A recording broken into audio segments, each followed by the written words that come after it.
আজকে শনিবারের গত শনিবারের দিনের বড় আপার সাথে মামাই বাড়ি আইছে। একটু জোরে বলেন। দুলাভাই বাড়ি আইছে। দুলাভাই বাড়ি আলি তা দুলাভাই বাড়ি কোথায়? নিজ নন্দন। দুলাভাইয়ের নাম কি? সজীব। সজীব? জি। ওর বাবার নাম? হিটু। আচ্ছা। তা আলিপর আজকে সকালে এমনিও আমার বড় মনি এই 4 মাস বিয়ে হয়েছে, 3 মাস বেশ ভালোই গেছে। তারপর একদিন হঠাৎ করে কইছে কি আমু আমার ভয় করে কইছে মা আমি বাইরে গেছি ঘরে আলো জ্বালাই কিন্তু হাসি দিয়ে যে আলো নিভিয়ে গেছে। পর আমার পিছনটা জড়া ধরছে।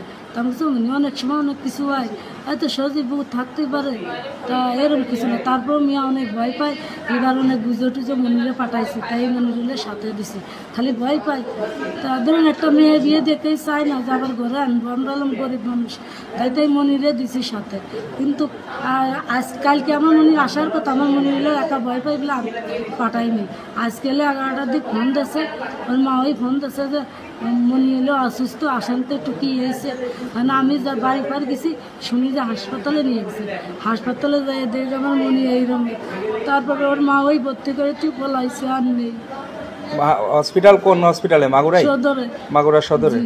মানে এই বাচ্চাটার যে বিষয়টা আপনারা কার দোষারোপ করতেছেন? দোষারোপ মনির শ্বশুরেরও করবো, মনির বোনেরও করবো। শ্বশুরের নাম কি? হিটু। আর হলে ওনার আমার বোনের জামার নাম হলো সজীব। সজীব। জি। এই যে দর্শনের যে ইয়েটা আমার মনি বড় মাইয়া কইছে মা আমার কাছে আমি শোয়া রাখছি, কইছে 2:30টার সময় মনি দেয় যে নিচে ওই খালি পড়ে রয়েছে। তুমি আমি ঘুমাইছি, আমি টের পাইনি। এই জঘন্য কাজটা কে করতে পারে? জঘন্য কাজ যে কাছে ছিল সেই করছে, বউনাই। বউনাই। বউনের নামটা কি? সজীব। সজীব। জি। আচ্ছা, বাচ্চাটা কিসে পড়ে? 3-তে। ক্লাস 3-তে পড়ে। ও বোনের বাড়ি গেছে কবে? গেছে শনিবারের দিন। এই শনিবারে? জি। আচ্ছা আচ্ছা।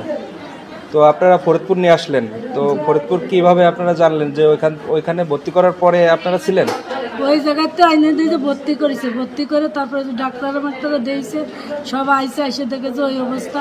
পরে আমার সাথে সাথে অ্যাম্বুলেন্স ঠিক করে রিপোর্ট দিয়ে দিয়েছে। আচ্ছা, মানে জরুরি অবস্থা খারাপ এই কারণে? জি।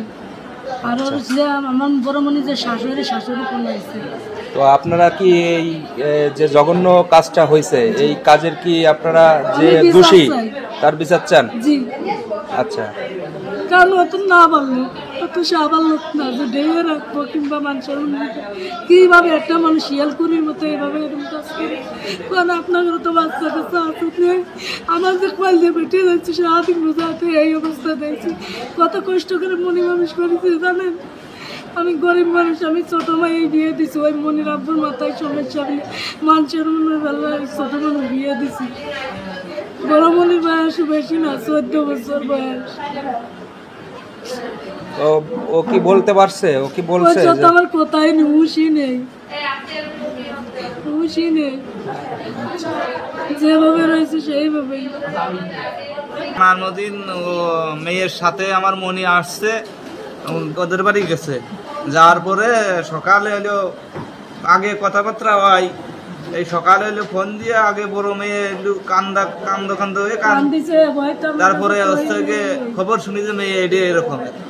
আমরা যাই বাড়ি ফার গেছিলাম, যে বাড়ি ফার দিয়ে খালি বড় মেয়েটা আছে আর কেউ নেই, সব হাসপাতালে আর 2জন কাজ হয়ে গেছে বলে।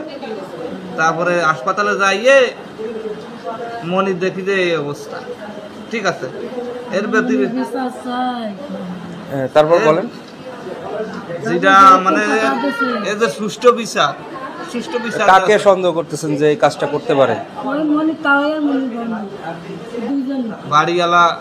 বাড়িওয়ালা তো সবকিছু জানে, মেয়েলি বিষয়। আমি এই বিষয়টা ঠিক আছে, আমি এই বিষয়টা যখন জানি না তখন আপনার কেমন বলবো। বাড়িওয়ালা যেটা ঘটনাটা ঘটছে মেয়ের বাড়ি থেকে? হ্যাঁ, মেয়ের বাড়ি থেকে এটা ঘটেছে, এবং মেয়ের ঘর থেকে। আচ্ছা।